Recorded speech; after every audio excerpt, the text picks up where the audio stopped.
नमस्कार दोस्तों, आप सभी का हमारे इस यूट्यूब चैनल में हार्दिक स्वागत है। दोस्तों, आज हम चर्चा करेंगे मॉडल वर्ब की, जो कि इंग्लिश स्पीकिंग के दौरान बहुत ही प्रयोग किया जाता है। हम मॉडल वर्ब, और इससे पहले हमने मॉडल वर्ब से संबंधित वीडियो बना रखी है, तो आप उसे हमारे यूट्यूब चैनल पर जाकर विजिट करके आप इसका लाभ उठा सकते हैं। तो ये हमारे कुछ मॉडल वर्ब हैं, जैसे शुड बी को बी फोर यानी जिरंड के साथ हम यूज़ करेंगे तो क्या होगा। वुड बी को हम जिरंड के साथ यानी आईएनजी फॉर्म के साथ वर्ब में अगर जोड़ेंगे तो क्या होगा। मे बी को वर्ब में आईएनजी फॉर्म जोड़ेंगे तो क्या होगा। माइट बी और वर्ब बी फोर और मस्ट बी फोर से संबंधित हम आज मॉडल को इसमें कवर करने जा रहे हैं इस वीडियो में। तो इसको आप शुरू से आखिरी तक ज़रूर देखिएगा, और देखने के बाद निश्चित रूप से आपके लिए बहुत ही लाभकारी होगी। तो आइए शुरू करते हैं। हमारा पहला टॉपिक है शुड बी, और उसके बाद बी फोर यानी जिरंट यानी वर्ब की फर्स्ट फॉर्म में आईएनजी फॉर्म के साथ हम इसमें प्रयोग करेंगे। और जो इसका सेंस निकलता है हिंदी में, मीनिंग निकलता है रहा होना चाहिए। तो आइए कुछ सेंटेंसेस बनाते हैं और उसके माध्यम से देखते हैं। इसके लिए जो हमारा स्ट्रक्चर है, इसमें सबसे पहले सब्जेक्ट का प्रयोग करेंगे, उसके बाद शुड का प्रयोग करेंगे, उसके बाद उसके साथ बी का प्रयोग करेंगे, उसके बाद बी फोर यानी जिरंड यानी वर्ब की फर्स्ट फॉर्म में आईएनजी फॉर्म का प्रयोग करेंगे, उसके बाद ऑब्जेक्ट या अदर वर्ड रहेगा तो उसका प्रयोग करेंगे। हमारा पहला सेंटेंस है, उसे अभी खेल रहा होना चाहिए। एक तरह से संभावना व्यक्त की जा रही है इसमें कि उसे अभी खेल रहा होना चाहिए। तो इसको इंग्लिश में बोलेंगे he should be playing right now.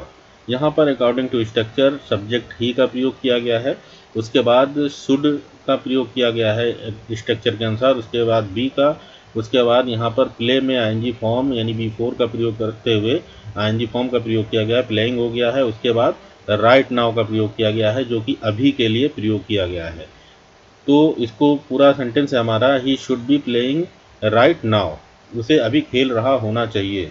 इसी प्रकार से दूसरा है, अभी तुम्हें पढ़ रहा होना चाहिए। तो इसको बोलेंगे you should be reading right away. यहाँ पर देखिए राइट अवे का प्रयोग किया गया है, जबकि ऊपर राइट नाउ प्रयोग किया गया है। दोनों ही अभी के लिए दोनों का हम प्रयोग कर सकते हैं। सॉरी। उसके बाद यहाँ पर तीसरा सेंटेंस है हमारा, अब उन्हें मैच जीत रहा होना चाहिए। तो इसको बोलेंगे they should be winning the match now. चौथा सेंटेंस है, अब उसे गाना गा रहा होना चाहिए। तो इसको बोलेंगे now he should be singing a song. Next देखते हैं। नेक्स्ट है हमारा वुड बी, और इसका वी फोर यानी जिरंड के साथ इसका हम प्रयोग करेंगे।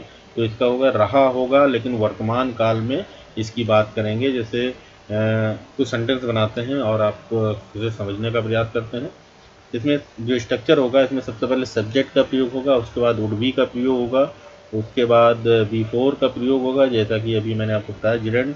उसके बाद ऑब्जेक्ट है तो प्रयोग होगा, या फिर अदर वर्ड का इसमें प्रयोग करेंगे। तो वह अभी खेल रहा होगा। तो इसमें एक पहले तो इसका ट्रांसलेशन देख लेते हैं। ही would B playing right now. यहाँ पर अकॉर्डिंग टू स्ट्रक्चर सब्जेक्ट ही का प्रयोग किया गया है, उसके बाद वुड बी का प्रयोग किया गया है, और उसके बाद प्लेइंग और राइट नाउ का प्रयोग इसमें किया गया है। उसके बाद अभी रवि पढ़ रहा होगा। तो Ravi should be reading right away. अब वे मैच जीत रहे होंगे। They would be winning the match now. यहाँ पे अब के लिए नाउ का प्रयोग किया गया है लास्ट में। और ये हमारा चौथा सेंटेंस है, अब वह गाना गा रहा होगा। तो यहाँ पर नाउ का प्रयोग यहाँ पर पहले किया गया है, या नाउ का प्रयोग शुरू में या आखिरी में कहीं भी किया जा सकता है अकॉर्डिंग टू सेंटेंस। तो यहाँ पर ही now he would be singing a song. यहाँ पर एक संभावना व्यक्त करने के लिए वुड का प्रयोग कर रहे हैं। तीसरा टॉपिक है मस्ट बी, और इसको हम बी फोर के साथ इसको प्रयोग करेंगे। और यहाँ पर जब हम प्रयोग करते हैं इसका, तो ये जो भी कार्य है वो ज़रूर हो रहा होता है, मतलब उसका निश्चित है कि वो होना होगा। तो इसमें ज़रूर शब्द का प्रयोग किया गया है, वहाँ पे निश्चित शब्द का भी प्रयोग कर सकते हैं। इसमें जो हमारा स्ट्रक्चर बनेगा इसमें सबसे पहले सब्जेक्ट का प्रयोग होगा, उसके बाद मस्ट का प्रयोग होगा, उसके बाद बी का प्रयोग करेंगे, उसके बाद वर्ब में आईएनजी फॉर्म के साथ यानी B4 का प्रयोग करेंगे, उसके बाद ऑब्जेक्ट या अदर वर्ड का इसमें प्रयोग करेंगे। पहला हमारा सेंटेंस है, वह अभी ज़रूर खेल रहा होगा। तो he must be playing right now. According to structure इसमें भी देखेंगे तो सब्जेक्ट ही का प्रयोग किया गया है, और उसके बाद मस्ट का प्रयोग किया गया है, और उसके बाद बी का प्रयोग किया गया है, उसके बाद प्लेइंग में यानी B4 का प्रयोग यहाँ पर किया गया है वर्ब की फर्स्ट फॉर्म प्ले में, और उसके बाद राइट नाउ का यहाँ पर प्रयोग किया गया है। मैं आपको ये बताना चाहता हूँ दोस्तों कि ये जो हम सेंटेंसेस बनाए हैं ये लगभग मिलता जुलता है, ताकि आपको अच्छे से समझ में आ जाए। और अगर आप और बनाना चाहते हैं तो आप इसके आधारित इसी पर आधारित ढेरों सेंटेंसेस बनाएं, आपको ज़्यादा समझ में आएगा। प्रैक्टिस करें। अभी रवि ज़रूर पढ़ रहा होगा। तो Ravi must be reading right away. अब वह मैच ज़रूर जीत रहे होंगे। तो they must be winning the match now. अब वह गाना ज़रूर गा रहा होगा, या अब वह गाना निश्चित रूप से गाना गा रहा होगा। तो यहाँ पर इसको बोलेंगे now he must B singing a song. Next देखते हैं। नेक्स्ट हमारा मे बी, और उसके बाद B4 का प्रयोग करेंगे यहाँ पर, और इसका जो है संभावना है यहाँ पे ज़रूर गलत लिख गया है, तो इसको ज़रूर नहीं मानेंगे, इसको रहा होगा के रूप में आप इसका प्रयोग करिएगा। यहाँ पर टाइपिंग मिस्टेक है। तो आइए देखते हैं। सब्जेक्ट इसमें सबसे पहले प्रयोग करेंगे, उसके बाद मे का प्रयोग करेंगे, उसके बाद वी का प्रयोग करेंगे, उसके बाद वर्ब की फर्स्ट फॉर्म में आईएनजी फॉर्म के साथ इसका प्रयोग करेंगे, उसके बाद ऑब्जेक्ट या फिर अदर वर्ड का इसमें प्रयोग करेंगे। पहला सेंटेंस है हमारा, वह अभी खेल रहा होगा। तो he may be playing right now.